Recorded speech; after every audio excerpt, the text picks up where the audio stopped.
Good evening, and thank you for watching. My name is Wayne Shutsky. I'm the editor of the Yellow Sheet Report, and I'll be the moderator for this evening's debate. The Citizens Clean Elections Commission is the sponsor for the event. As the state's voter education agency, Clean Elections hosts debates so voters have the opportunity to hear directly from the candidates, ask questions on the issues that matter most to them, and vote informed. Candidates that have a contested general election in Legislative District 8 have been invited to participate in the debate. Please note that candidates from both Senate and the House are participating in the debate tonight.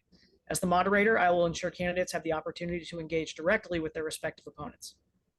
The questions that will be asked this evening are coming directly from voters. Leading up to the debates, Clean Elections conducted outreach to voters across the state asking for questions for the candidates.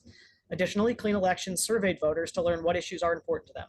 The survey data, along with input from the experienced journalists at the Arizona Capital Times, Arizona Agenda, and the Green Valley News and Swarita Sun, have been utilized to guide the discussion so it best serves voters. Of course, we also want to hear directly from you.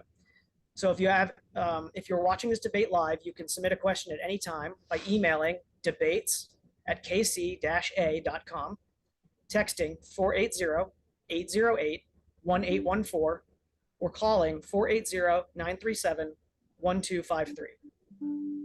Please specify if your question is for a specific candidate or for all candidates.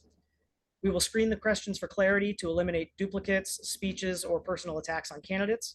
The debate is scheduled for about an hour and a half, so we may not get to all audience questions, but we will do our best. To the candidates, you'll have 1 minute for your opening and closing statements and 1 to 2 minutes for your responses to voter questions. We do encourage an open exchange of dialogue between opponents, so if you feel the need to respond to another candidate's comments, you may do so. I may limit the responses for time management purposes, and we remind the candidates and the audience that this is a respectful, courteous, and professional environment. Our goal tonight is to connect candidates and voters so our electorate may vote informed. So now I'll introduce you to the candidates. The candidate appearing today running for the state Senate is Democratic Senator Juan Mendes. The candidates running for the state House are Democratic Representatives Athena Salmon and Melody Hernandez, and Republican Bill Loffridge. The order in which the candidates will speak has been determined by alphabetical order by last name, starting with the Senate. So for opening comments, we'll start now, and we'll start with Senator Mendes. Thanks. Hello, everyone. My name is Juan Mendes. I'm grateful to the Clean Elections Commissions for making politics without dirty money possible, and I'm thankful for everybody watching online. I'm running for re-election to continue working towards an end to the political, social, and economic inequalities that too many of us work so hard under to provide for a better environment for our families and our shared future. I'm a first-generation Chicano, born, raised, and educated in the Valley. As a community organizer and nonprofit leader, my background is in bringing together the people in need and the solutions they need, all while conducting research, developing policy strategies and priorities with others to lead effective policy and programs for our community. I was born into poverty, and I know what instability is. No one deserves to be stuck in poverty while others profit off their pain and suffering. My work has shown me some of us live lives that are pretty well, while lots of us are stuck at the edges of decisions, crucial and alone, just trying to get by. And that was before the pandemic. I know our prosperity depends on protecting our environment and correcting the social and economic injustices that hold us all back. We can't do that through tax cuts and cuts to the social programs our shared success depends on. I see my role as your state senator as ensuring that short-term private interests never undermine our shared long-term public goods and goals. And that's what's at stake this election. So please vote for your qualified Democratic clean election candidates this election. Thank you. Thank you. Next, we'll go to Representative Hernandez. Hi, everyone. So I have officially completed my first term, and I am seeking a second term. I first ran for office because Arizonans are suffering statewide, and I see it firsthand in nearly every aspect of my life. As a union executive board member, I fought against unfair work practices, and I fought to ensure members have good paying jobs, quality health care, and everything they need to survive, not only to survive with dignity. As a paramedic, I've witnessed the rampant health disparities that we face, especially in our communities of color. And those health disparities have only been exacerbated by the COVID pandemic and in the recovery phase following 2020. And now as a state representative, I've helped address the needs of not only constituents in LD8, but all across Arizona. I'm running again because people need effective and strong leadership to help them access good jobs, good housing, good health care, and good education. And for me, being one of those effective leaders means continuing to build partnerships, to engaging the community in new and meaningful ways, and to remain unwavering in my commitment to addressing the needs of LDA residents. Thank you. And now we'll go to you, Mr. Lothridge. Well, I'm Bill Lothridge, and I appreciate the opportunity to be able to participate in this clean elections debate. I am not a clean elections candidate. It's going to be an interesting evening. I suppose we have three of the most liberal candidates in the Arizona legislature. I'm a conservative Republican. I believe in small government, lower taxes, and more freedoms. 2 years ago, when we had this debate, this group said that personal freedoms were pervasive. I think that personal freedoms are what gives us the opportunity to grow and be prosperous. Individuals make their own decisions better than the government makes their decisions. So that's my side of this thing. And in terms of bigger government, all these government programs, very seldom do they work like they're supposed to.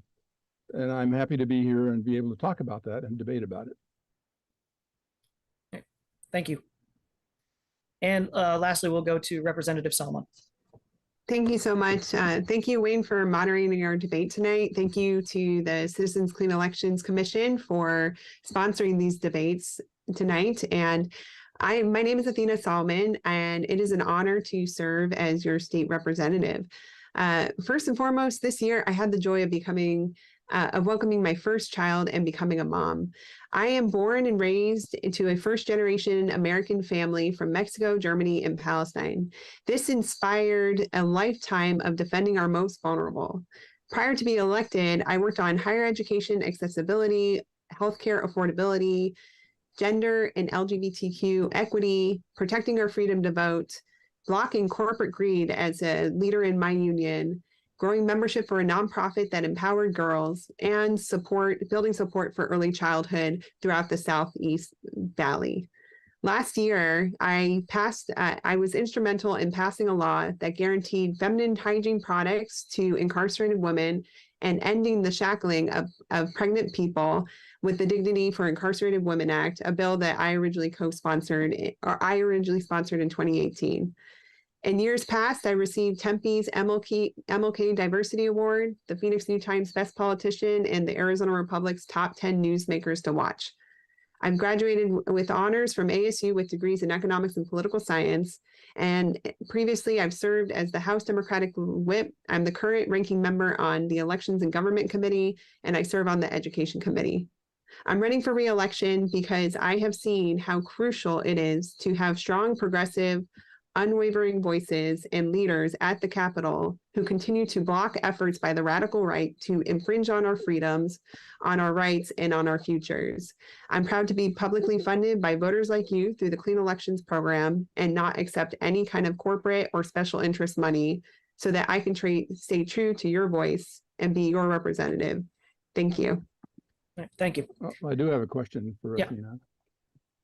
When you say last year you passed or were instrumental in having a bill passed, if I understand it right, you weren't in attendance at all during this past session. I'm happy to. 2021, I worked across the aisle with Republicans on the Judiciary Committee to make sure that the legislation that they sponsored was identical to my own legislation. And I was present to vote on that and make sure that that got crossed to the finish line. And when the Republican leadership in the Senate tried to kill that bill, I also worked across the aisle to make sure that we were able to overcome Republican opposition to ending the shackling of pregnant people in prison and get that bill to the governor's desk. So thank you for allowing me to further highlight the role I played behind the scenes. Okay, now we're going to move on to our questions. And as I told the candidates before, these questions all came from voters in the district. So these are things that are important to the folks that are going to be voting for you, for choosing between you when they vote in November. First, I'd like to start with education. Obviously, it was a big topic this year as an education bill that increased base funding for education by about $500 million passed the legislature and was signed by the governor. Do you believe that public education is adequately funded in Arizona? And do you have any other proposals related to education funding that you would like to push if elected? Representative Salmon, we'll start with you. Go back the other way. Yes, I support fully funding public education. You know, when I was going through our public education system in the 90s and into the 2000s, Arizona had yet to hit rock bottom when it comes to funding for our public schools. The Republicans were at the beginning of their long-term program to defund our public education system, to replace it with private and parochial schools and education. And by the time I was walking across that graduation stage, we had slipped from middle of the country in terms of funding to now we're competing constantly with last place with Mississippi. The funding sources I look for, and I was fully in support of Invest in Ed. I think that we need to equitably fund public education. Right now, like much of our public infrastructure in Arizona, we see a disturbing shift by Republican leadership to either divest in programs that support the majority of people, or shift the funding and burden of providing these programs within education with money onto poor people, onto the backs of poor people. We saw in this year's budget, there was actually a permanent tax cut for corporations, for rich people, for the hedge funds that are buying up all the housing stock and driving up our housing prices in throughout Arizona, and including in District 8. So I support funding education, but I don't support the shell game that the Republicans play by providing temporary funding that they didn't even this year. For example, fix the aggregated expenditure limit and make sure that that was lifted. So the funding that they supposedly allocated this year, it's still in question of whether or not the schools are going to be able to spend it all next year, while also passing that permanent tax cut that we are just never going to get that money that these wealthy corporations and rich people were providing for our public schools. So I'm in it for the long term, to find long-term solutions. I'm in it to protect the current funding sources that are there. And, you know, I have good working partnerships with the Arizona Education Association, the Arizona School Board Association, having been on the education committee, and I look forward to continuing those partners and finding solutions together. Thank you. Mr. Loffrich, same question. Oh, you're on mute.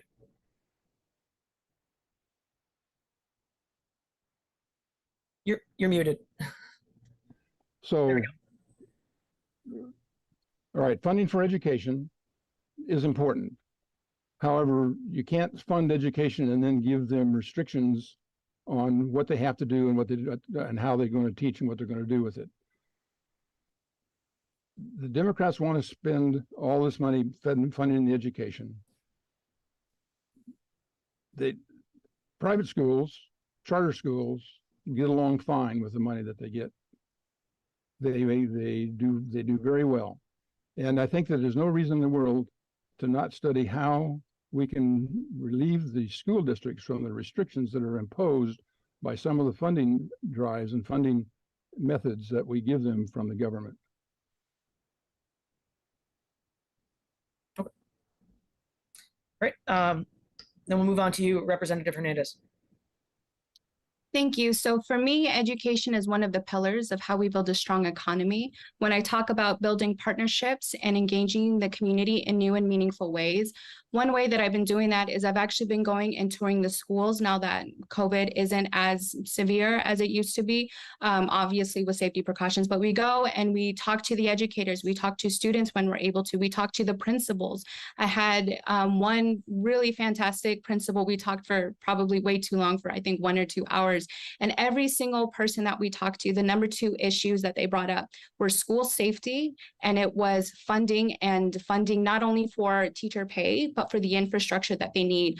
A great example is like McClintock High School in comparison to another school a little farther ways down the street, who was able to get new infrastructure when it comes to like new fields, artificial grass and everything, so that more students are able to access programs that they weren't able to before.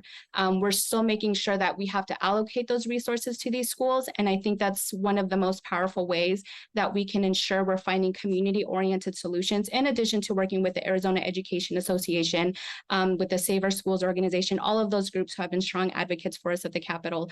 But for me, it's making sure that we're also bringing our constituents with us as we move forward. I definitely don't think that 500 million was nearly enough for our schools. I was supportive of that. I was not supportive of the tax cut. But that $500 million is just a drop in the bucket for what our schools need. They need much, much more investment than that. And what's been happening in the legislature is that the majority has been prioritizing profits over our students for way too long. And so now these students, especially in certain communities like mine, students are being left behind. And that's not okay. Because like I said, all Arizonans, whenever they're starting their families, they want to be able to ensure that their students or that their kids are getting quality education that then leads to good jobs and just a good pathway in life to fulfilling everything that they're looking to fulfill. Thank you. And Senator Mendes, same question. Oh, you're on mute. Sorry about that. Yeah, so thank you. I mean, just to start off, I support fully funding education. I've gone to public schools in Arizona my whole life. I've never attended a fully funded school in Arizona. Like my colleague, Representative Solomon, referenced with the aggregate expenditure limit, anybody who's talking about this $5 million that we gave to education, like if it solved the problem, is trying to pull a fast one over you. If the schools are not allowed to spend that money, then they don't really have that money. So it's really just like she framed it as a shell game. That expenditure limit was put in the 1980s, before I was even born. So we are definitely not trying to fund education at the levels that it deserves to be funded right now. Anybody crying about like if we're investing too much money into education either doesn't understand math, percentages, or ratios. And that's just evident of our poorly funded education system in Arizona. For our Republican opponent to reference charter schools and private schools, like if they're doing well, they're only doing well because they're stealing our money from our public schools. They're publicly supported with our taxes that are meant to be invested in our public schools, and that's why they're doing well. So all of this is just a way to bring down public schools and to support funneling money into wealthy people in their private schools. And then I respond. Oh, I understand he's a Senate candidate, but he's crossed over here and talked about. He directed a comment towards you, so I'll let you respond to that. Right. Well, the funding, and you're talking about stealing money, public money. They're get the student allocation is what these private schools and the public schools are going to get from the government. And there are some charter schools that probably aren't as good as they could be, but we can fix that. But the charter schools turn out good education, and they do it with the same amount of per diem or whatever you call this allotment for the children are. But to demonize Republicans because they want to let private enterprise fund and do the things with education is just another typical Democratic ploy that says free enterprise and freedom is wrong. Yeah, but you can't say that public schools are doing poorly without talking about the fact that you're taking money from public schools. We can move on. Thank you. Yeah, I think I do have a follow-up question on the education funding topic. It goes back to something Representative Salmon mentioned, which is the aggregate expenditure limit. For our viewers, if you're unaware of what that is, it is a constitutional cap on the amount of money K through 12 public schools can spend every year. And last year, I believe schools were set to exceed the cap by about $1 billion. The legislature voted to override the cap for a year, so they were able to spend that money. They're on pace to exceed that cap this school year by even more than that. And if the legislature doesn't act, they won't be able to spend over $1 billion are the estimates I've seen. So the question I have for each of you is, would you support, if elected, would you support voting to override that expenditure limit to allow them to spend the full amount that was allotted in this year's budget? And I will start with Representative Hernandez. Yes, absolutely. Yeah. It's a yes or no question. If you'd like to elaborate, feel free. If not, we can stick with the yes or no. We'll go to Mr. Loffridge. Yeah, I don't have any problem with that. Yep. And Senator Mendes. Yeah, I mean, I just want to put in that, I mean, overriding it for just a year is playing politics with our children's education, and we can't afford to do that. We have to get rid of the whole limit going forward. We can't keep doing this game. And then Representative Salmon, I think I know your answer based on what you said before, but I'll let you answer the question as well. Yeah, I absolutely support it, but it is a big question mark to me with, this year's budget needed Democratic support in order to pass it. And it should have passed this last legislative session. Again, this is another example of Republicans pulling fast one where supposedly there was a spoken word agreement, nothing written in writing, where the Republicans claimed that they were going to do a special session to pass the AEL. Our caucus could have held out their budget votes and just addressed it during the regular session for next year. They failed to do that, which, Wayne, is why you're having to ask us questions about how we're going to vote on it next year, because that didn't happen this year. All right, I want to switch gears a little bit. Might come back to some other education topics later if we have time, but another obviously significant topic is abortion rights, abortion bans, considering the Supreme Court's decision earlier this summer. So legislators this year passed a 15-week abortion ban. In Arizona also has a pre-statehood ban on the books that is currently working its way through Pima County court, which is even more extensive. Can you explain your position on abortion rights, and also explain if you are in favor of any restrictions or bans or those type of things, if there are any exceptions or things of that nature that you would support? I'll start with you, Mr. Loffridge.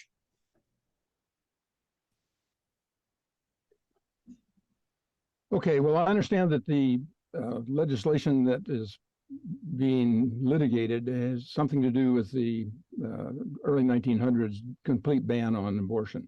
Yes. I'm pro-life, but I understand that the community doesn't want a total ban on abortions. I think that we 15-week restriction, rape, incest, molestation, I don't have any problem with that. I have a problem with it. I think it's understandable, but I think that it's something that our constituents want. However, the Democrats have signed on to the Planned Parenthood, which is abortion right up to the time of birth. They can't get Planned Parenthood endorsements until they have agreed that they would sign on to abortions right up to the time of birth. If you think about that, I don't think that the public is there, period. Okay, thank you. We'll go to Senator Mendes. Thank you, Wayne. So 87% of Arizonans want abortion to be legal. So I'm pro-abortion. Abortion is healthcare, and I trust our constituents to be making their own healthcare decisions by themselves. What this really is about is an effort to control people, an effort to have the state force people to be pregnant and then leave them with no resources. This is a talking point that's used to scare up people and to get them to vote, to turn out to vote. It's just evil that we're taking advantage of people who are about to be making the most important decisions of their life. And we're making the decision, the legislature with no medical experience is making the decision for them. And it's a total misrepresentation of what abortion is to cry and make it sound like people are deciding to make abortions the day before someone is pregnant. That is just totally misunderstanding of biology, the misunderstanding of what happens when people are pregnant and about to give birth. And it's just a shame that we're taking advantage of this issue to score points with sad, sick voters. Thank you. Representative Hernandez. Thank you. So for me, this is a really personal topic because I've gotten an abortion. I've talked about why I've gotten my abortion. And regardless of the reasons why I chose to have one, that does not mean that the reasons for getting an abortion is exclusive to just the ones that I received it for. For me, abortion is something that the decision to have an abortion should stay between people, their families, and their doctors. And sometimes the best medical decisions for them is to get an abortion. I don't believe that most members that I serve with who try to institute these horrific bans, in my opinion, even have experience in the healthcare field like I do. I'm speaking not only as a woman who's had an abortion, but I'm speaking as a paramedic who's responding to these patients and who have been in situations where they may have needed an abortion. Abortion is something that is vastly misunderstood by many, many people. And honestly, I think a lot of people choose to not understand why someone gets an abortion. They may get it as part of miscarriage treatment. They may get it because they were victims of rape or incest. They may get it just because they don't want an abortion. They may get it because they cannot afford the healthcare that comes with becoming a new mother, like Representative Salmon. And so that's not an option for everybody. Abortion should be accessible to everybody. I'm always going to be an advocate in a legislature that's incredibly hostile to pregnant people, to women, to anyone who's seeking reproductive health care overall. And that's something, like I said, that's extremely personal to me and that I'm never going to back down from.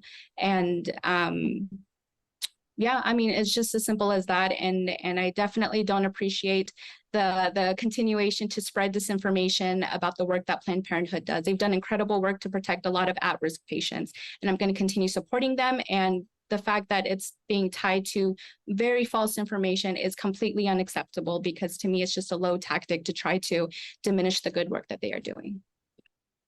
Thank you. And Representative Salmon, same question. Yes, thank you. So I want to be very clear. When someone decides to have an abortion, I believe it should be safe, it should be affordable, and it should be free from punishment or judgment. It's that simple. And that is my role as an elected representative, is to ensure that it is safe, that it is affordable, and it is free from punishment or judgment. As the only person in this debate that has actually gone through childbirth, I want to say that my opponent's response is very degrading. It's very disgusting to think that anyone would go through months, and some pregnant people, their entire pregnancy with morning sickness.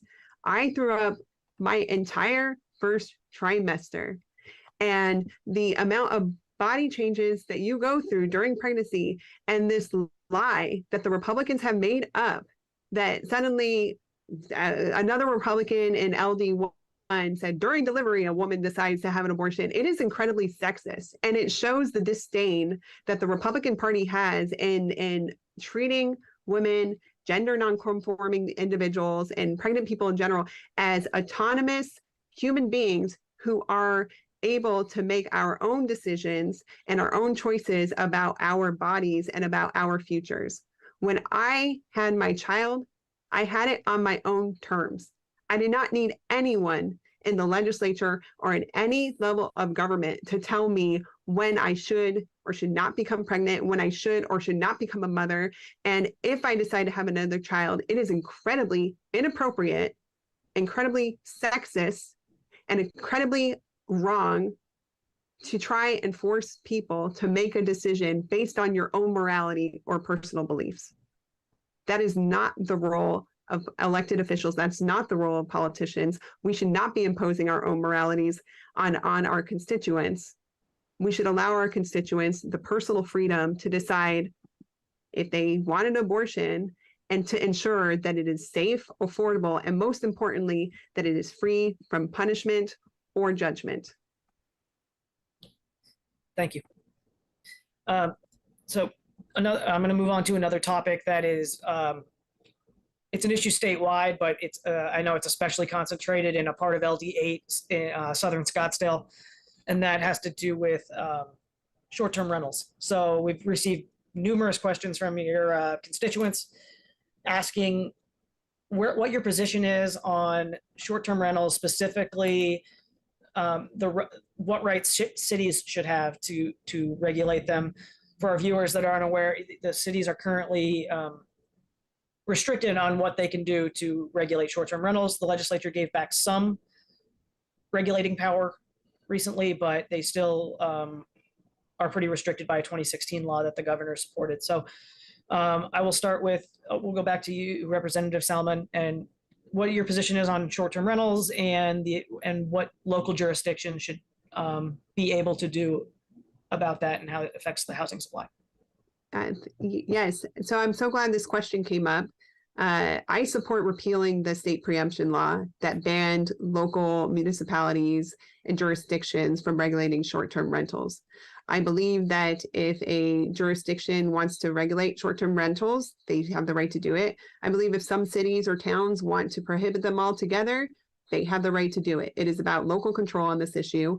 One of the problems that we see, and part of the reason that we are in a crisis when it comes to affordable housing, is because these out-of-state conglomerates, investment firms, are swallowing up the housing market, specifically in Maricopa County, but also in the rural parts of our states. I've been to Yavapai County, I've been to Coconino County. They are dealing with the same issues in rural Arizona, where these out-of-state investment companies are buying up housing stock that is actually meant for the people of Arizona and then turning it into unregulated hotels. It is not only driving up the cost of housing and restricting the market that is available for potential home buyers who would like to move into a home and either grow their family, live close to their work, their school, etc.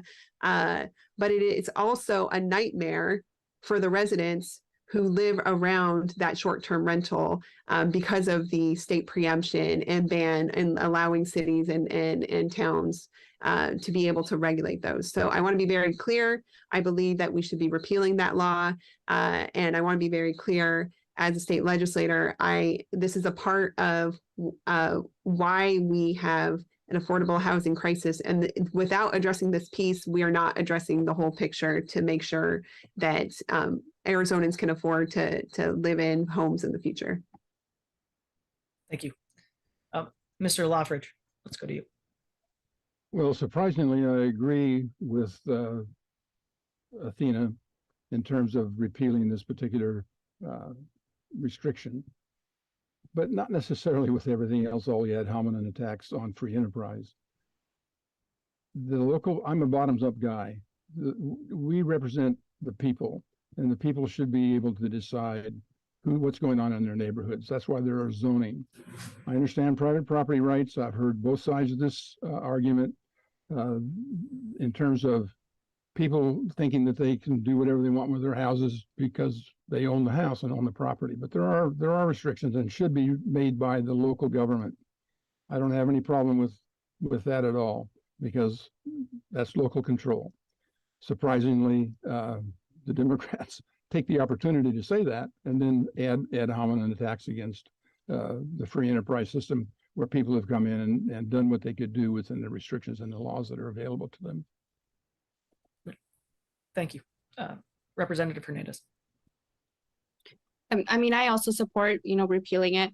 I am actually at not today because I had other things going on, but I have been attending conferences with the League of Cities and Towns conference to talk about preemption, to talk about how we address housing. Short-term rentals comes up a lot and how we can address those.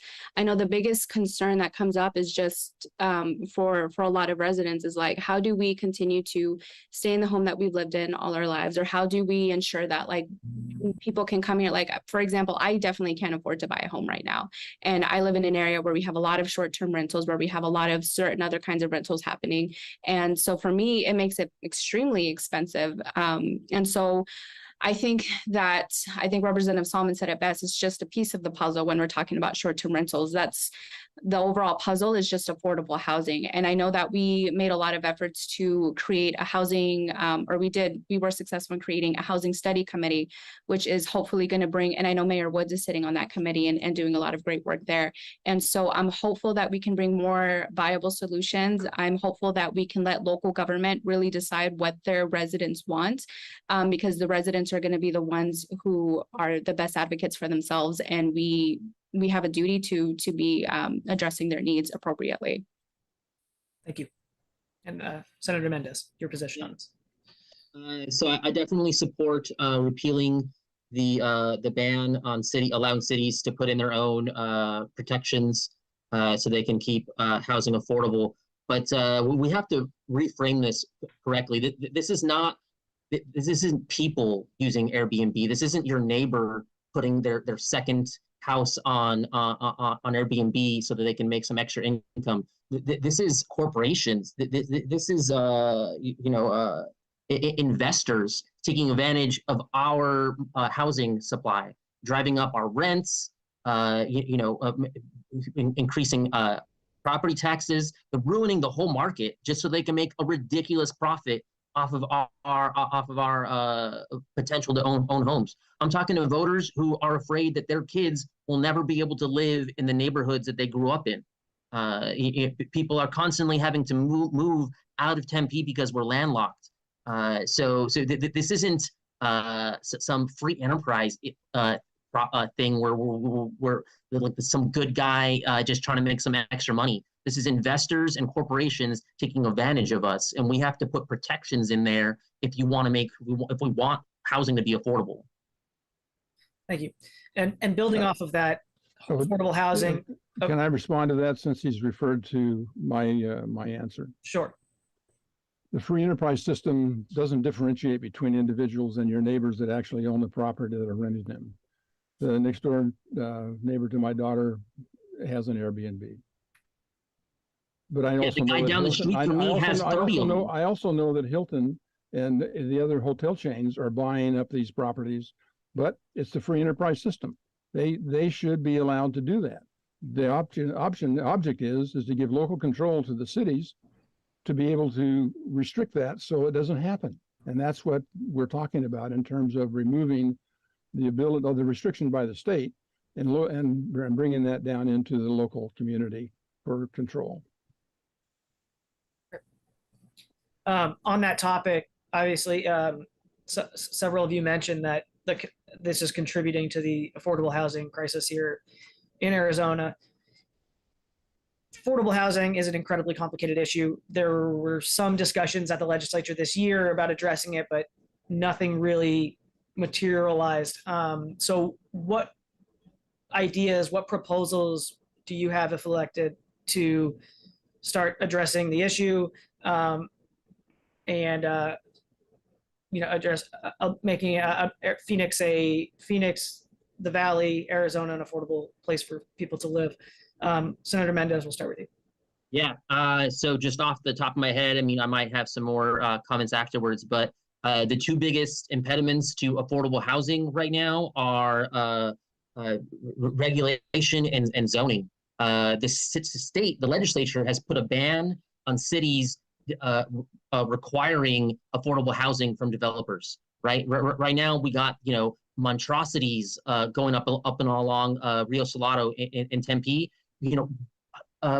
Ridiculously unaffordable housing that nobody in my neighborhood can afford to buy in, and the city is not stepping in the city's not allowed to step in and require that those developers build affordable housing. So first we have to change that. Second is zoning. A lot of other cities across the country have been looking into I think it's a ban on anything other than a single family housing zoning, and that's what's because I mean it's especially because it's Tempe, but other places we're pretty much landlocked and we're not allowed to build up in an affordable way.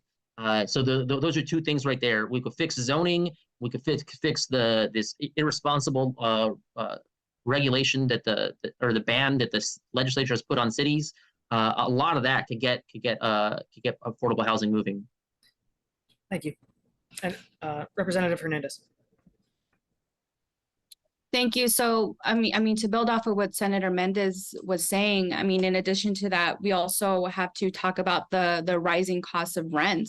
And so I know a lot of legislators have explored what rent caps look like and have tried to push initiatives in that area, because I know that some of my neighbors nearby, my rent increased this past year, I think like by $40. Some other people were experiencing in the hundreds, even getting close to $1,000, $2,000. And so that for me, it makes it incredibly difficult for, not for me, but for other people, makes it incredibly difficult for them to stay within the district and to even find affordable housing in other neighborhoods, in other districts.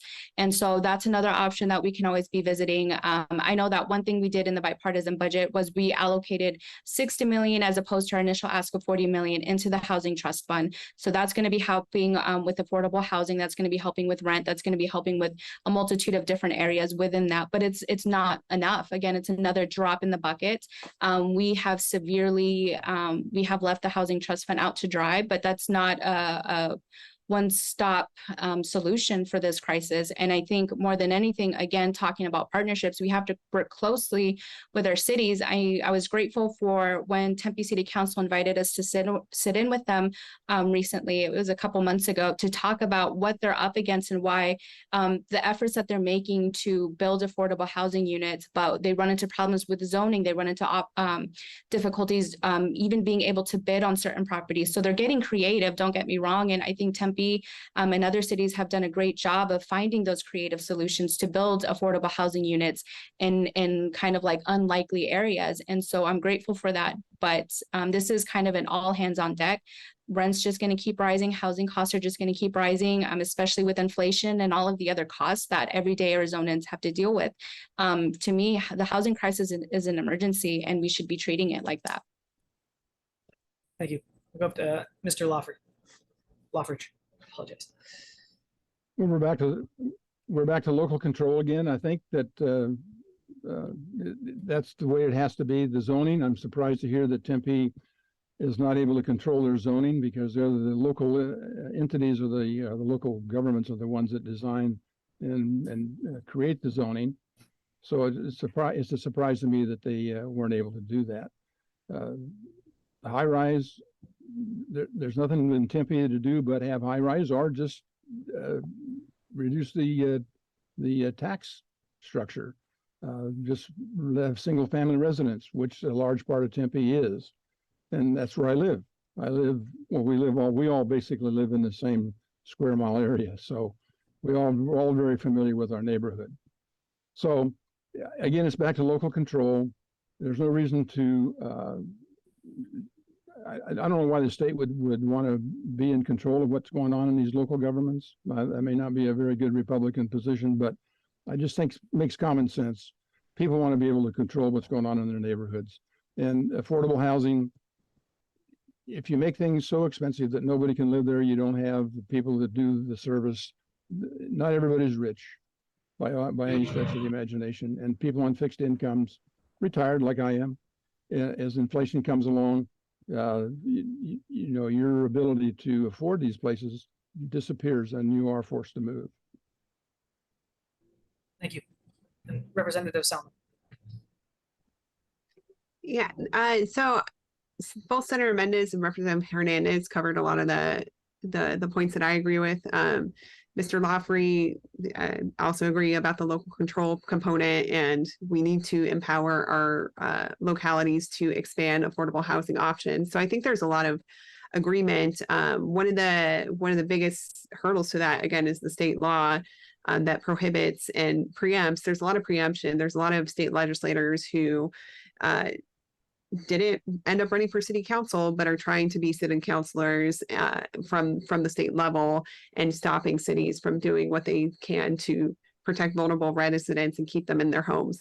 Another aspect and avenue that I don't think has been explored yet is we need to come up with creative solutions to disincentivize or prohibit these out-of-state investment firms from coming in and buying. I mean, we're not talking like a dozen, 2 dozen. We're talking these investment companies are buying tens of thousands of housing stock in Arizona and driving up the prices. So the state has an incentive and statewide interest to curb that and potentially prohibit that.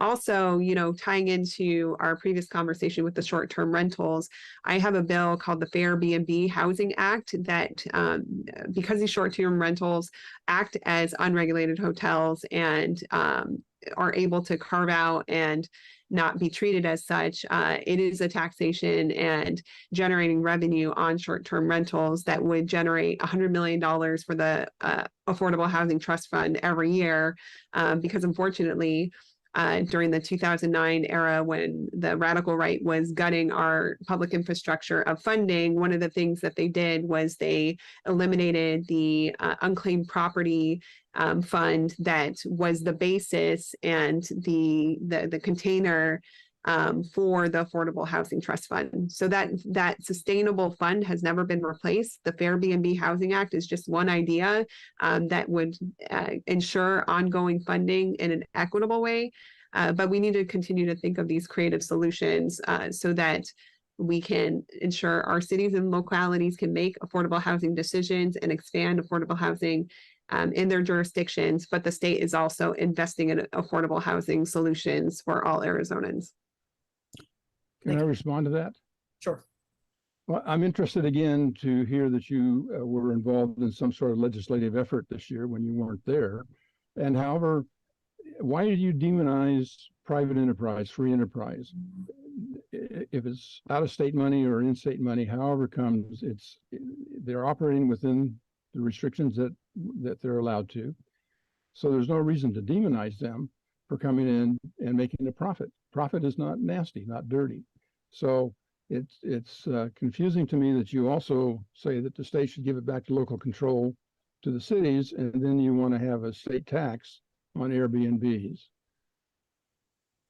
Okay, so first of all, I believe I am the prime sponsor of paid family and medical leave, having given birth literally the second day of the legislative session. I believe it is a human right for parents to take time off to bond with their newborn babies, the same babies that Republicans say are so cherishable and so important, but then also block any efforts to protect every single Arizona worker from being able to have that period of time to bond with their child. And as the person who delivered at the advice of my doctor, needed 12 weeks for my body to recover from the process of childbirth, birthing a child out of my body. So that is a human rights issue that I think we just disagree on. Republicans think that we should force people to have babies and then get them back to work the very next day. I've heard horror stories of workers. I used to work in the hospitality industry who were fired by their employer because they couldn't go back to work after birthing a child. But at the same time, these Republicans want us to believe that they care about the mothers and that they believe these babies are precious. So putting that aside, with your point about how we need to hold accountable these billion-dollar corporations who don't have a vested interest in Arizona, who, as you described, there are senior citizens who are living on fixed incomes in Arizona who cannot keep up with the rising cost of housing and therefore driving up the cost of taxation because they are taking up the housing stock. As an individual home buyer, when I have to rely on a mortgage, I have to be financed by a bank to be able to afford my house. I cannot compete with $1 billion hedge fund that can just offer up cash to the seller. That is not a free, I mean, that might be a free market, but that is distorted. That is an unequal market. And that is one of the reasons why Arizonans are being driven out of neighborhoods. And instead we have these permanent, if I wanted to live in a hotel district, if I wanted to live in a hotel, I would go live in a hotel, right? But here I am in a neighborhood that has been zoned for single family housing for people, for families. And yet down the street, there's constant turnover of who's going in and out of the house, like a hotel. so you can't have it both ways. You can't zone an area and say, okay, this is for people to live in, and then have a separate zoning for hotels, but then have these, again, billion-dollar corporations that nobody can compete with, they buy up the areas that have been zoned for people to live in, and have no accountability or no oversight. So yeah, I have a problem with that. Yeah, I will demonize that, and I will advocate for low to middle class families who are struggling and fighting to continue to keep shelter and housing over their head. To me, and from what I've heard from the constituents in LD8, that is a top priority, and that is very important. Can I respond to you, Wayne? Yes.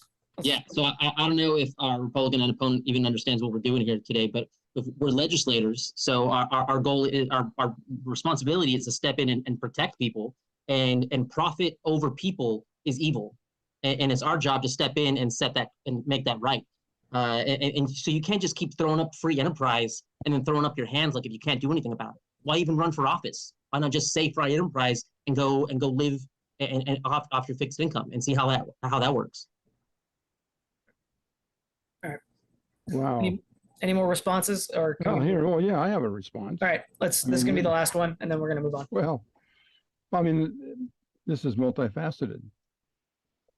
Well, number one is, I lived with a woman who had 4 pregnancies. I appreciate motherhood. I don't understand how you can conflate what I've said to say that I don't support mothers, and the fact that pregnancy is difficult.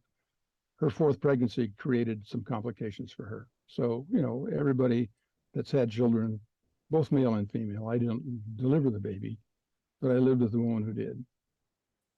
In terms of the free enterprise system, if you're going to have the government restrict the free enterprise system, there is a way for affordable housing to become a reality and to be available for people. But you have to do that in a smart way. You can't do it by saying some conglomerate can't come in here and buy the property. If you want to make zoning restrictions about how they use the property, just because they come in and buy the property, then they can influence the council so that they can have the zoning change or the building plan change, or the plan that the long-term plan that these cities go through is fine. Then that's corruption. I mean, and that's not free enterprise. That's corrupt. So if they make a decision, they have a plan, and somebody comes in with money and corrupts the process, there's a problem. So yes, we are state. We represent the entire population of the state, or in our district primarily, but we also are making decisions that affect people in Prescott, in Flagstaff, and Tucson. So we have to be careful about the size of the government, what government does to come in and restrict people being able to fix these problems. The private industry will fix these problems if it becomes a problem that they need to fix.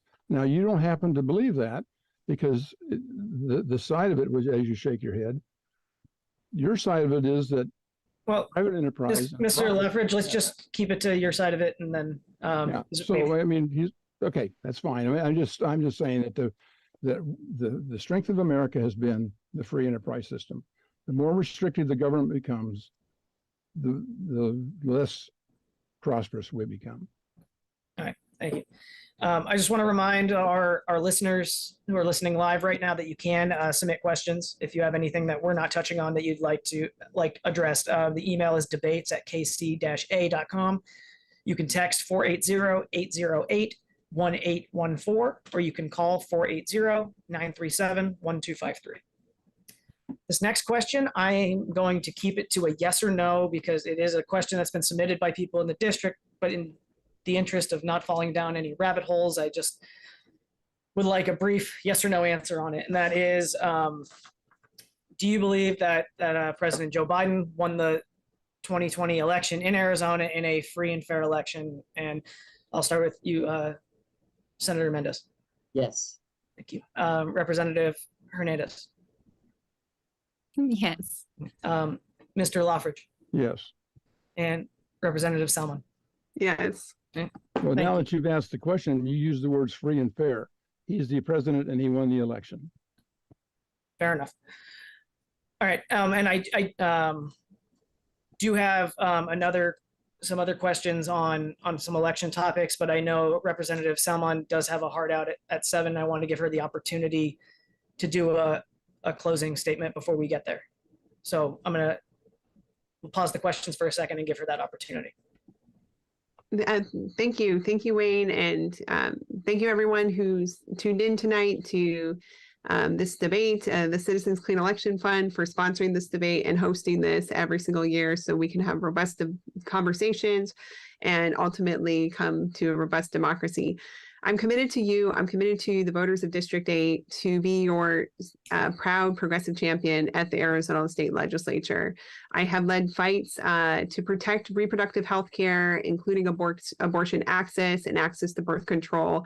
I unfortunately think that because of the radical right and how they've grown, especially in these last primaries, we're going to continue to see more attacks on our bodily autonomy and our right to decide if and when to have a family and if and when to grow your family. I also will continue to lead and fight for our democracy and for our freedom to vote. The fact that the moderator even had to ask the question shows and demonstrates that while there might be one or two Republican candidates who will admit and say that Joe Biden won the election, unfortunately, they have become so fringe and the majority of my colleagues are so extreme that ultimately they are sponsoring legislation to overturn future presidential election results and pick their candidates of their choice. Our democracy is at stake this election. You have a clear choice. You have Democrats who are running, myself included, who will protect your voice, protect your freedoms, and ensure a prosperous future for all Arizonans and not just the wealthy few. Thank you again, Wayne, and thanks everyone so much. I hope you have a good night. Thank you. All right, then we'll move on to another elections related question. Voting methods in Arizona have been a hot topic, subject of some lawsuits, much debate down at the legislature. So I want to know your position on Arizona's current system of no excuse early voting. Do you support that? Do you support allowing eligible Arizona voters to mail in their ballot, vote early, all the things that they're currently allowed to do? And we'll start with you, Mr. Loffridge. Yeah, I use the mail-in ballot, and I support it. I don't have any problem with it. There were some issues with this last election that have not been investigated. I think that eventually we will get to the bottom of it. But I don't have any problem at all with the mail-in ballots the way that has been done in Maricopa County. Now, I don't know about the other counties, but I do know that, however, one of the guys in my Kiwanis Club received 3 ballots in the mail from the Secretary of State. I have another member in the community that every year receives a ballot for somebody that doesn't live with him. He's lived in the house for 30 years. And he gets this extraneous ballot every year. So there are issues. There were people stuffing ballots into the ballot box. But having said all that, we just can't continue to have this crazy battle about who the president of the United States is. He's doing a good enough job telling us how bad he was anyway. Thank you. Representative Hernandez. I support all efforts to make voting easier. It's one of our freedoms. I talked about effective leadership. To me, that means having a discussion with anyone in the district and outside of the district who's willing to have a conversation. It's not uncommon for us to knock on a door that was supposed to be a left-leaning Democrat or a Democrat, and a Republican answers the door. And sometimes as soon as they recognize I'm a Democrat, their first instinct is to shut the door. And in the past, I think some of us, we have shied away from continuing to have a conversation. I've pushed myself to be a representative that says, hey, with all due respect, I still represent you. What are the top issues to you? One of the number one issues is election integrity. So we talk about what that looks like. We talk about the bipartisan efforts and the successful bipartisan legislation that has passed that makes voting easier to access. Believe it or not, I think having easier access to vote to voting is a bipartisan issue. I think many of us support it. I think many of us have different ways of accomplishing that. It's just about finding what actually works, and permanent early voting works, making it easier for people in rural communities to vote in that way, or and just in other manners, because many of it, like I work 3 jobs. Sometimes it's not easy for me to make it to, like, having a mail-in ballot makes it so much easier for me to make my voice heard in the legislature, not just because, I want to vote for myself or anything, but it's nice to be able to have my voice heard.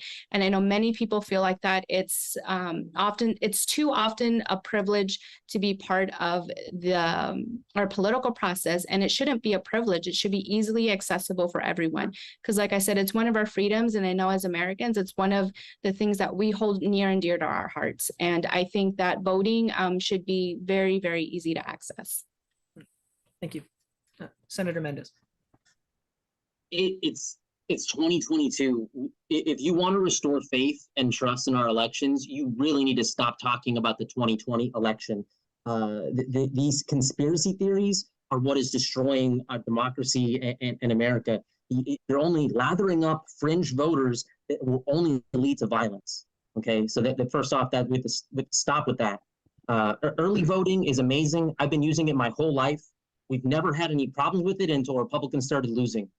And now there's all kinds of attacks on early voting and voting in general.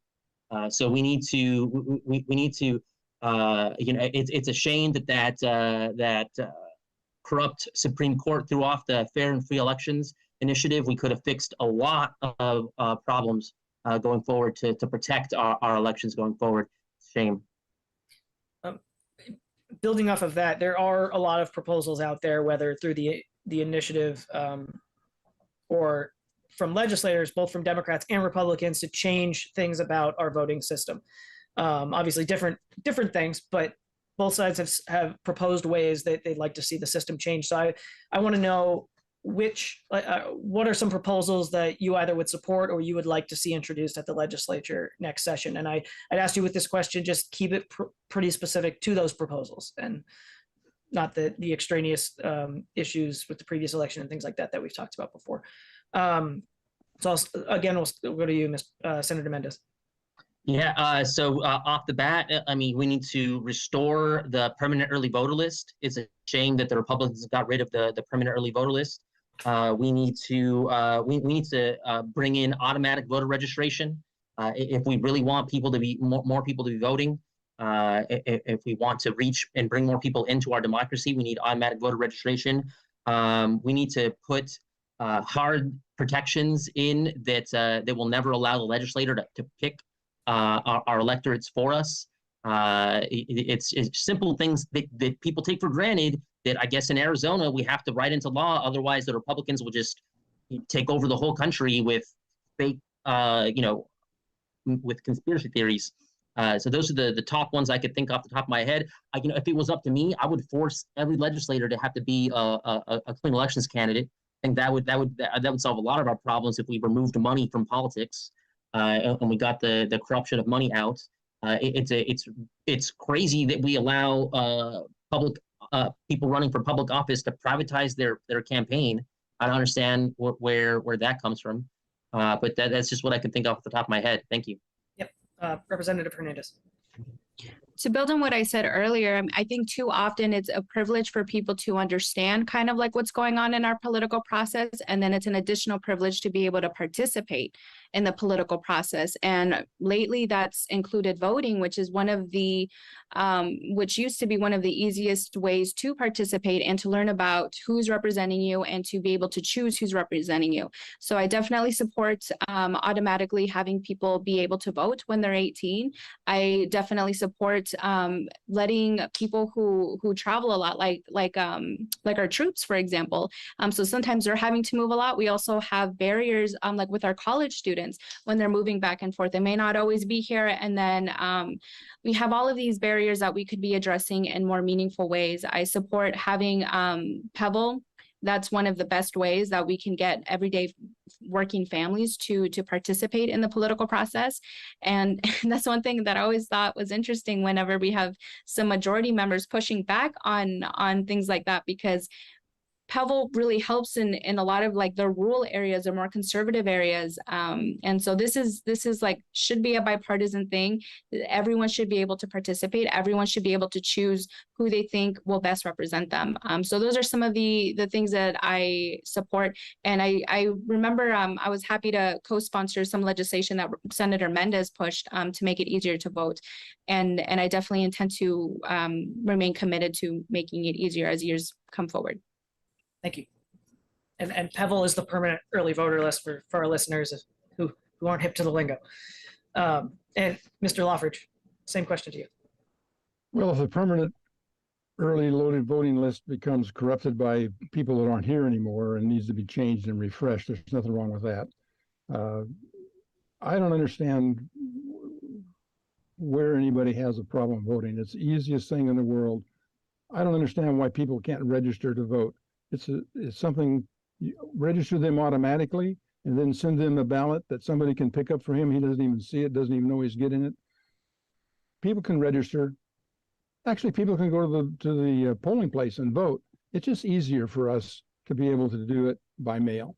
And so we like to have it easier. Now, the demonizing Republicans because they are doing that, I'd like to see or hear one example of somebody that was not able to vote that wanted to vote. Do you not know working people that have to work 2 jobs, or people with disabilities that it is just ridiculously hard for them to get to the polling location on that one day? I don't understand how that's so hard for you to imagine.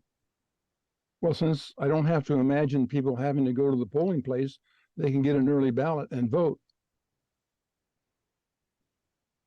They're not required to go to the polling place to vote.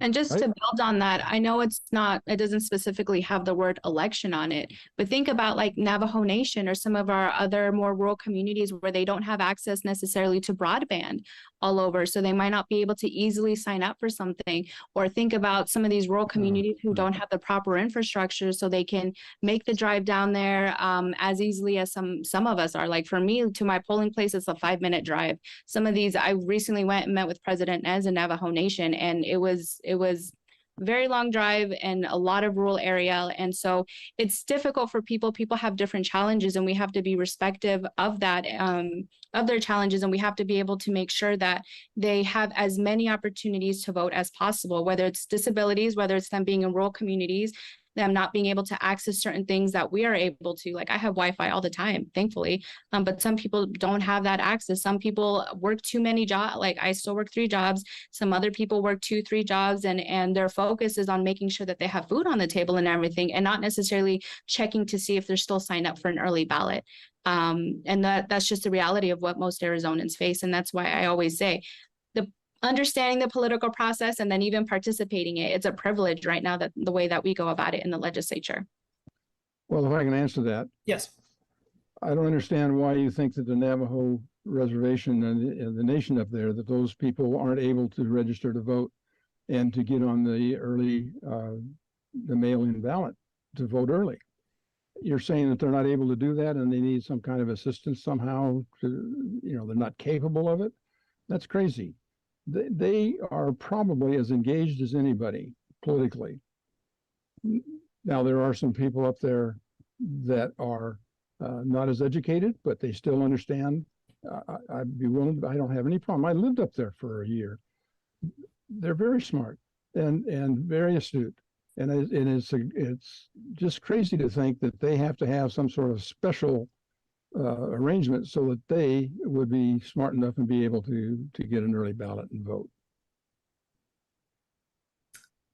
Okay, we'll move on to the next question. I'm going to shift gears now to another big piece of legislation that went through this year, and that was the expansion of WIFA and committing about $1 billion over 3 years to address water issues in Arizona.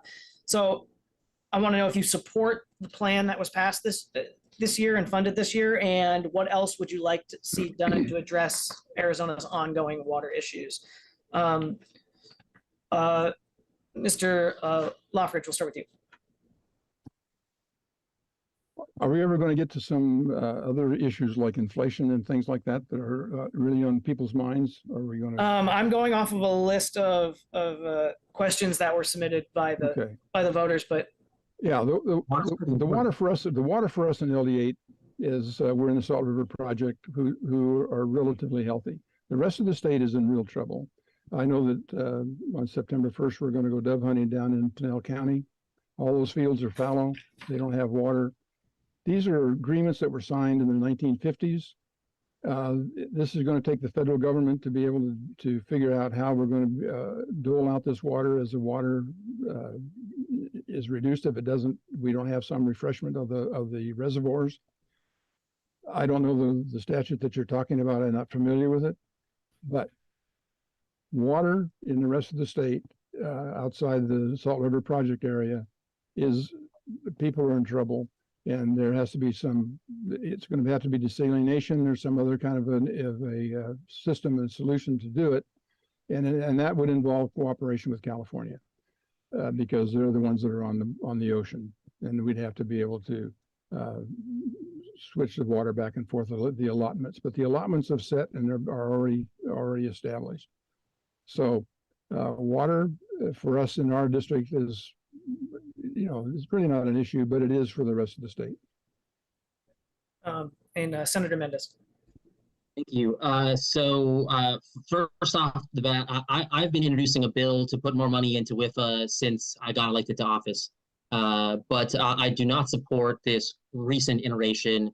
What they just did recently was just, some kind of Republican created piggy bank that's just going to lead to corruption. It's neglect. It's unrealistic. It's a total misunderstanding of how water and geography works. If the Republican legislature is just going to be focused on water augmentation, like if water is out there that isn't spoken for. It's ridiculous that they honestly believe that they're going to build a canal in the Mississippi River to Arizona. It's fiscally irresponsible to keep throwing money at a broken desalination plant in southern Arizona. If we wanted to really do anything for water, we would start learning how to live with less water, because that is our reality.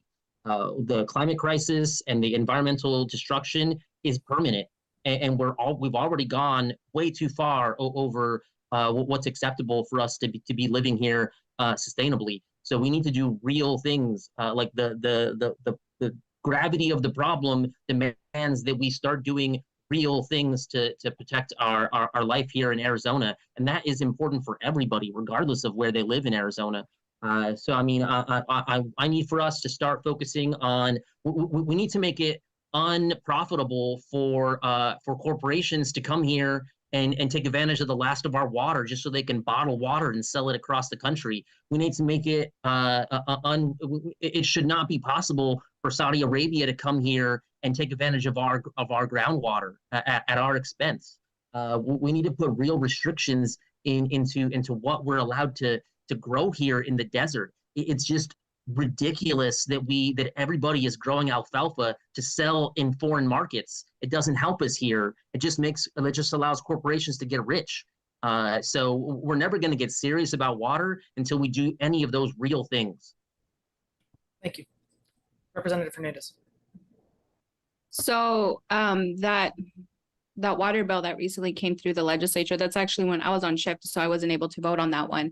But that one, well, first it's worth noting that now, as of, I'm not sure how recent it is, but Arizona ranks 49th in air and water quality. And so that's kind of like our starting point right now, recognizing how bad our water crisis is, how bad our climate crisis is overall, and how we need to start treating it like a crisis. I don't think that we have been doing that. With the bipartisan water bill, whenever we had conversations around it, I was hopeful that it was going to be somewhat helpful and moving us in the right direction, but is it enough? Like, absolutely not. It's not nearly enough. And I know the Democrats, we had a really strong agenda that we pushed when it came to conserving groundwater, when it came to doing all of these other things that we need to be doing in addition to conserving water. And as we go forward, like, I remain committed to working with the experts on these issues to make sure that we're pushing forward like really thoughtful strategies that have a pathway to actually being successful in helping us address the climate crisis in a way that shows it's an actual crisis. because I think that we're moving too slow on this issue, and I wish that there was more urgency around the matter. But we have a lot of work to do in that area, and it's kind of scary what we're up against right now. Thank you. And I was looking through the questions. You're going to like this one, Mr. Loffridge. What can you do as legislators to help ease the burden of inflation on Arizonans? I know it's a lot of focus is on the federal government when it comes to inflation, the Fed and things like that. But so do you believe there are things that you can do as state legislators to help ease that burden on Arizona families? And Senator Mendes, I'll start with you. I'll be quick and then, reserve the right to come back in and talk later. But I mean, anybody who tries to tell you that inflation comes down to one reason either doesn't understand how the economy works or is trying to take advantage of you. Things are more expensive in part because corporations are taking advantage of us, raising prices at a time when we're in all kinds of crises. And that's why things are more expensive. What we could be doing is, a lot of us greatly benefited from when the federal government was doing those. I forgot what the name of them was, but those checks that went out during the beginning of COVID, and that did a lot to make sure that people were able to get by.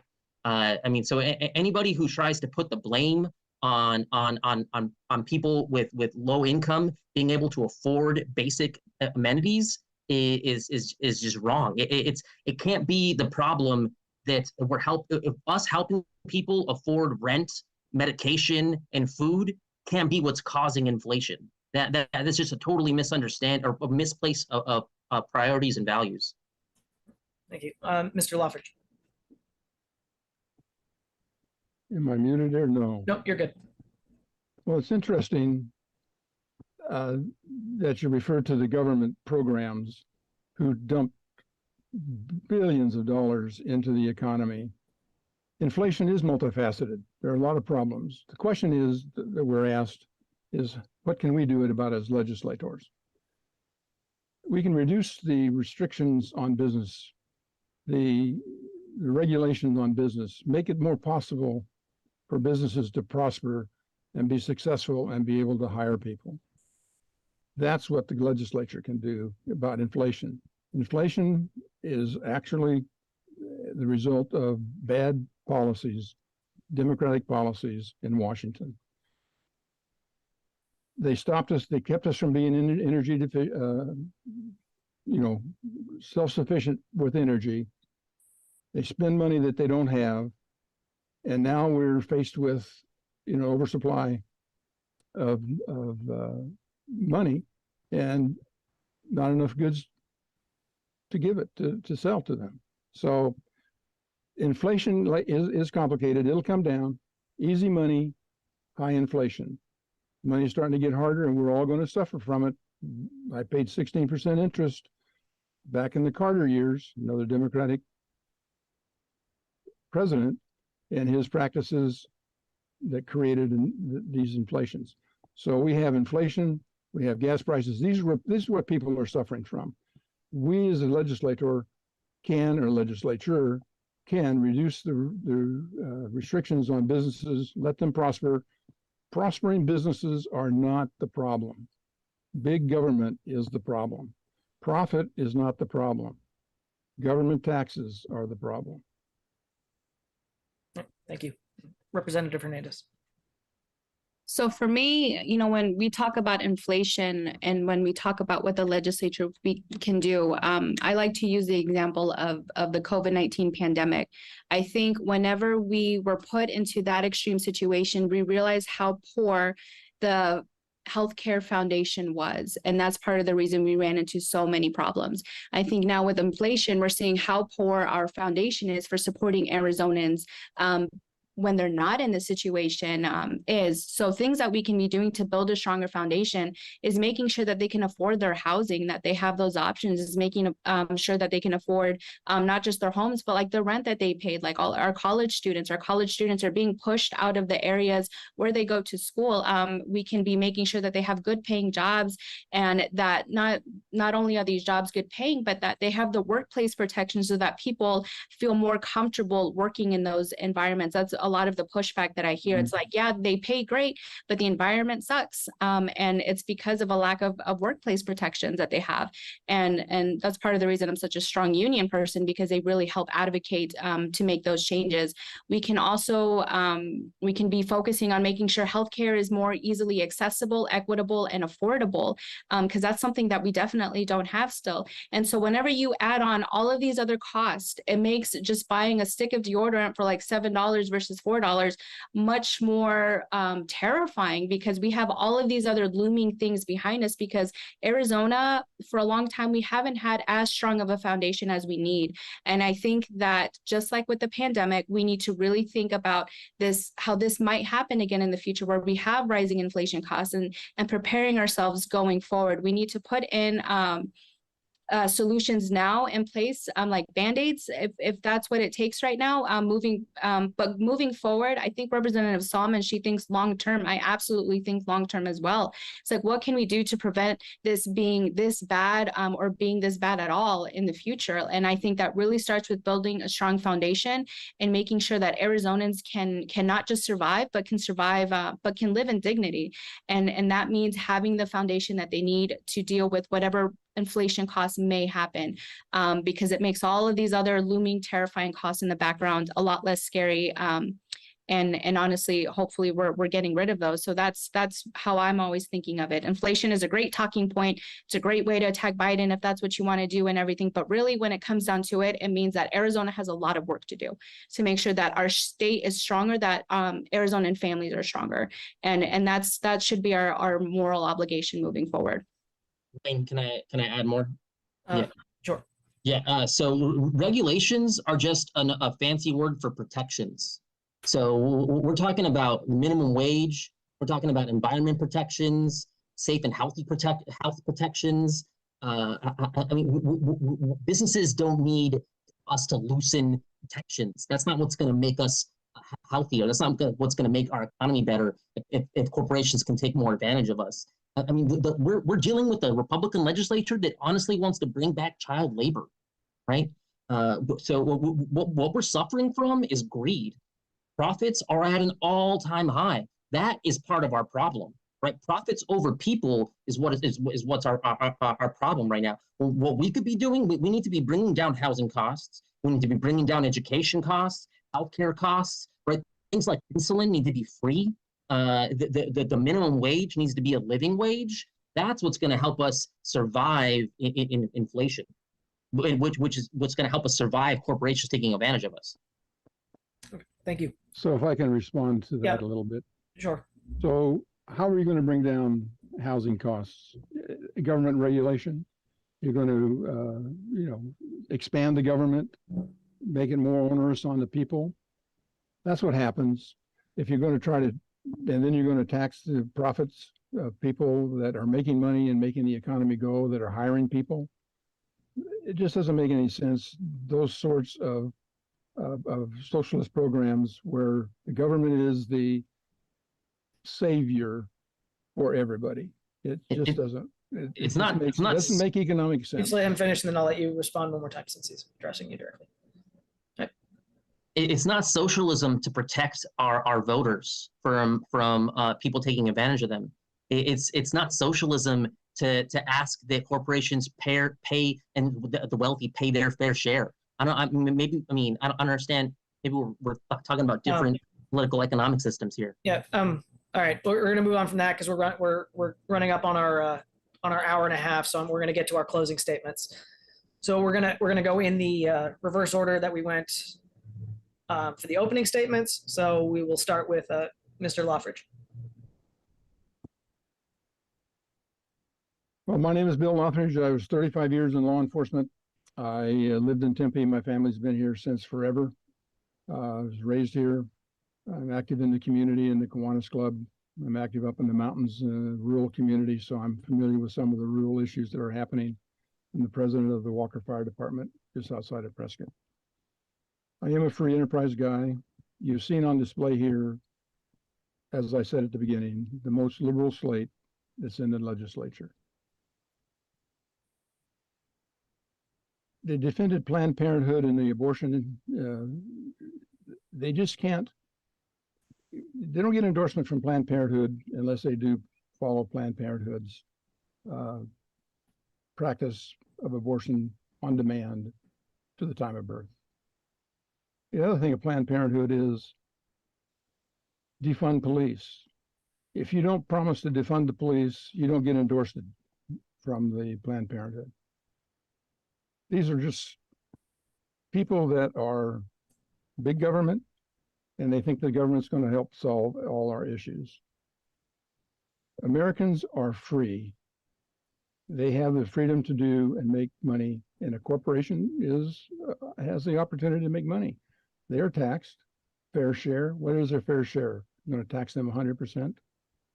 There's never any answer for how much you're going to have to tax these corporations. And then you give it to the government, and the government's not efficient. The government couldn't run a shoe shine stand efficiently. You see anything that they do in terms of business, and they interfere in business all the time. I'm Bill Lothridge. I'm a conservative, and I am asking for you to vote. Go for Bill for Arizona, billforaz.com. And I appreciate the time being here. It's very nice to be able to be here and have this conversation. Thank you. Representative Hernandez. Thank you. So it was an absolute pleasure being able to participate in my second clean elections debate. I always appreciate the very lively discussions that can happen. Mr. Lothridge, thank you for running again. I remember we first met when I ran last time, and it's always wonderful hearing how other people feel about the issues, because it helps us move forward in a way that hopefully is more helpful. So for me, like I said, I talked about effective leadership. I've learned a lot in my first couple of years. For me, it's building good partnerships with Scottsdale, with Tempe, with the Salt River, Pima Maricopa Indian community, and with the small part of Phoenix that we have. It's making sure that we're engaging the community in new and meaningful ways. One thing I'm doing is I'm doing small business workshops. I've built like this coalition to address criminal justice issues. We're doing all of these brand new things that I think that a lot of constituents are excited for. And one thing that is really important to me is this isn't about me asking you to have me lead for you. This is me asking you to lead with me. That's what I'm all about. A lot of the new bills that I'm bringing forward this next year, they have been brought to me by constituents, whether it's principals, whether it's educators, whether it's healthcare providers. This is a team effort. This is about leading together. And I ask for your support and for you to be part of my team with me. In the next couple of weeks, I'm going to be launching a brand new platform on my website, melodyforarizona.com. I encourage you to check it out, to be a part of my vision, to lead with me, and to also donate if you have the means to do so. That always helps bring the vision to life a lot more easily. And just thank you so much for taking the time to watch this. This is how we elect the representatives and the senators that we think best represent us. And this is how you hold us accountable too. Thank you so much for sending in your questions. And thank you, Mr. Shutsky. I hope I said your last name correctly, Shutsky. You did. for taking the time to sit with us this evening. All right. Thank you. And you can close us out, Senator Mendes. Thank you. Again, my name is Juan Mendes, running for the state Senate. I could get reelected and not be able to accomplish anything if I get elected alone. For us to be successful, I need you to vote for all progressive Democrats up and down the ballot. The Republicans have only been leading us to death, panic, and a loss of opportunity, all of which were made more evident in the last 2 years. Their perverted ideology of individualism has been running our state for my whole life. And as a state, we can't afford that kind of neglect, malice, and indifference for much longer. Because of lots of things, low pay, term limits, career politicians leaving for higher office, I'll be one of the few state senators with institutional knowledge of the last 10 years. With a Democratic majority, I could run for leadership or at least chair a committee with a chance to undo all the Republican damage that's been done to our state. If we're going to prosper together, our resiliency needs to be fortified with public investment. Your individual private success, however you want to frame it, was built on public investment in our public institutions. We need to restore those investments. We need to source sustainable revenue in responsible ways in order to make those much needed investments in our community. COVID and the big lie has sadly proven what progressives always knew. Starving the government of revenue is what leaves us susceptible to fear and vulnerable to harm. Democrats would have steered us clear of the worst of COVID. Progressive Democrats will make sure we don't get left behind when we rebound. This election needs to be the end of how we allow police to abuse our Black and brown neighbors, the end of denying our role in climate change, and finally be the end to this perverted individualism that pits us against each other as the world is literally on fire and rampant with disease. So reach out to me after the debate or online at mendesforarizona.com, Mendes for AZ on Twitter, or sen.mendes on Instagram for opportunities to get involved in our campaign for prosperity for all. With everyone's help, I mean, you could be calling your neighbors to get out the vote, delivering literature to make sure everyone turns out to vote for our shared best interest. Remember to vote for your only progressive millennial clean elections team in the state legislature. Thank you. Thank you. So that concludes our debate. To our candidates, we thank you so much for participating with us tonight. To the voters, we thank all of you who took the time to watch the debate and inform yourselves before the November 8th general election. As a reminder, the voter registration deadline is October 11th, and early voting begins on October 12th. All registered voters can participate in the general election. We encourage you to visit azcleanelections.gov for official, accurate voting information. With that, we'll close it out. Thank you. Thank you.